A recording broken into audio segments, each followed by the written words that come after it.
Hello and welcome. Today we're doing a question from LeetCode called House Robber 2. It's a medium. We're going to jump right into it.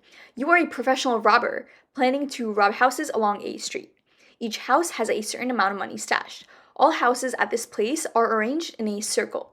That means the first house is the neighbor of the last one. Meanwhile, adjacent houses have a security system connected and it will automatically contact the police if two adjacent houses were broken into on the same night. Given an integer array nums representing the amount of money of each house, return the maximum amount of money you can rob tonight without alerting the police. Okay, we are robbers. We want to get as much money as possible. And we just can't rob houses next to each other. And the only other caveat here is that all houses on this street are arranged in a circle. Example 1, we have 232 here. The most amount of money we can get is by robbing that middle house. We can't rob 2 and 2. There's some would be 4, but they are next to each other because this is a circle. So the first and last houses are next to each other. Example 2, we have the following input nums, and we would get the most money by robbing the first house and the third. We'd get a total of 4. Example 3, the most amount of money we can rob in this would be the third house to get output 3. Okay, so we've done House Robber 1 before, and I've linked it down below if you want to look at that a little bit more in depth. This is the same exact question. The only difference is all the houses are arranged in a circle. So before confusing ourselves with what that means on what we can and can't rob, let's just look at an example. Okay, say this is my input nums representing all the money I can get at every single house. So at this first house, I could potentially rob $20, and at this last house, I could get 25. Now, if we refresh our memory, what did we do for House Robber 1 when the houses were arranged in a straight line and not in a circle? What we did is at each index, kept track of the maximum amount of money we could rob. So at this very first index, right, I have two choices. I either choose to rob this house or I don't. Right now, this is the only house we've seen, so there's no restriction. We're going to go ahead and rob this and get amount 20, because otherwise we get amount 0. Now, at this index, again, do I choose to rob it or not? If I were to rob it, that means I can't rob what's right next to me, and my max amount of money I could get would be 9. If I don't rob it, that means I can rob the one from before me, and the maximum amount of money I would get is 20. So I would rob the one before me, not rob my own, and the maximum amount of money I could get at this index would be 20. Now at this third house, again, the two options. If I do rob this, that means I can't rob the one before me, but I can rob 2 before me. So I'm going to be making a check. Is the house that I'm on plus 2 before me worth more than the one just before me? So 12 plus 20 is greater than 20. So that means I will rob this house and keep what I had from 2 before me, which puts me at 32. So now I move down here. So again, I have 2 checks, right? I either rob what I am on right now and all the money I could get up until the index 2 before me, or I rob all the money I could get up until the index right before me and not rob my own. Here, it's better for me to get all the amount of money I could get from the index right before me. So that would put me at 32, which means at this index, I would get money 32. And at this very last index, again, the same 2 checks. All we're checking is the max between the value at the index right before us or the values at the index we're on and the index 2 before us. So here, 32 plus 25 is greater than 32, and that's what we're going to go with. So 32 plus 25 is 57, and that's the maximum amount of money we could get. Now, this was House Robber 1, and feel free to watch that video more in depth if you want to know more details.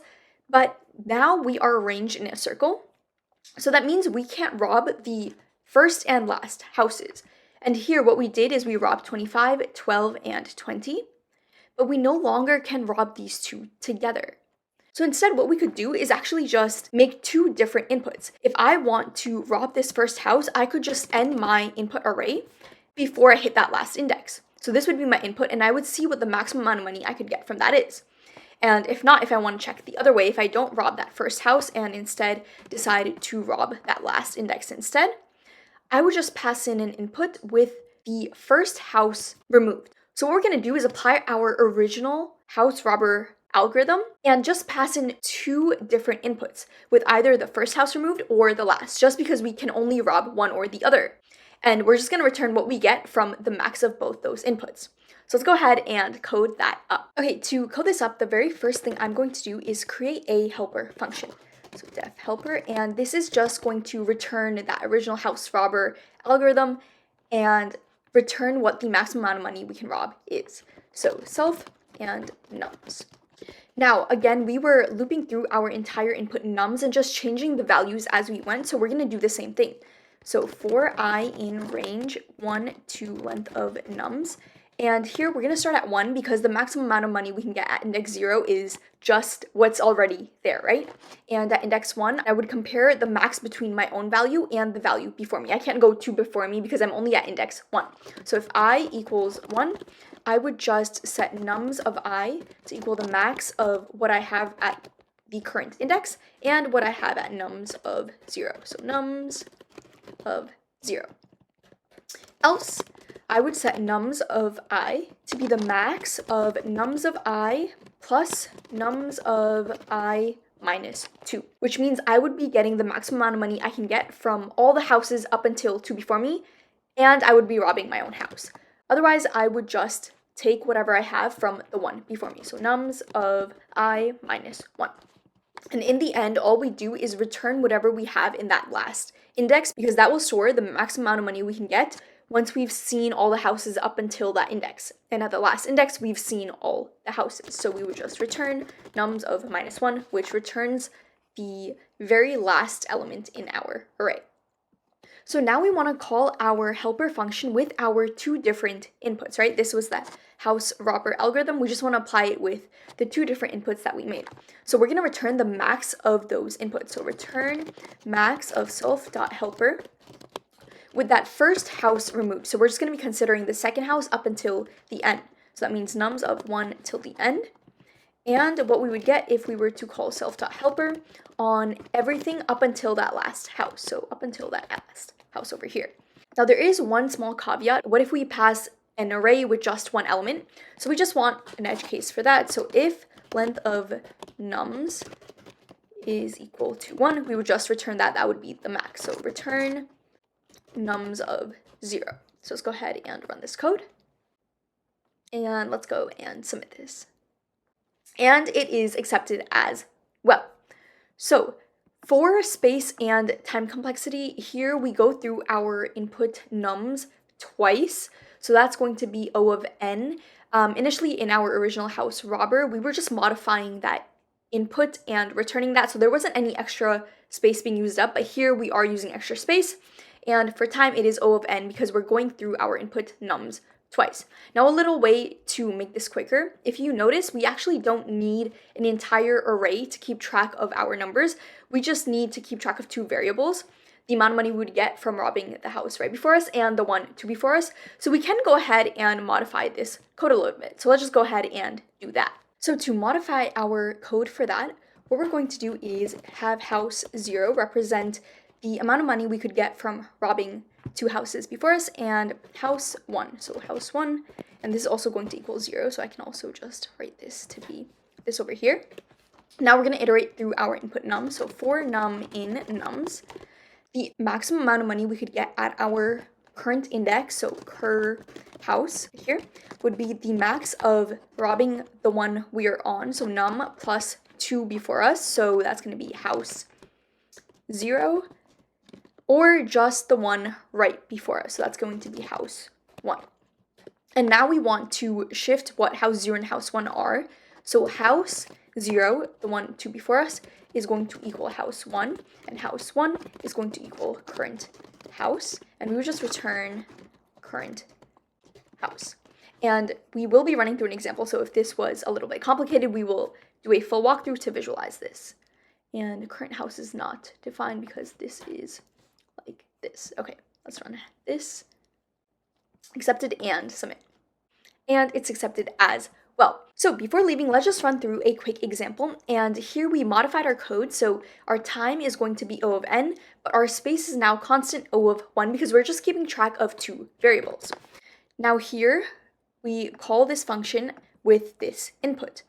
The length is not equal to 1, so now we call a helper with 2 different inputs.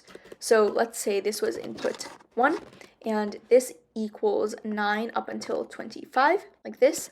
And let's solve for this first, right? We call self.helper with this first, so let's call it and see what happens. So with this input, we have house 0 equal to 0, house 1 equal to 0.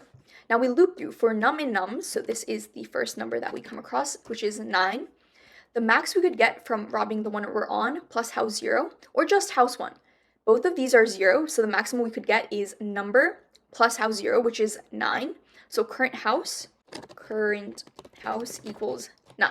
Now we set house 0 to have house 1's value, so that's just going to be 0.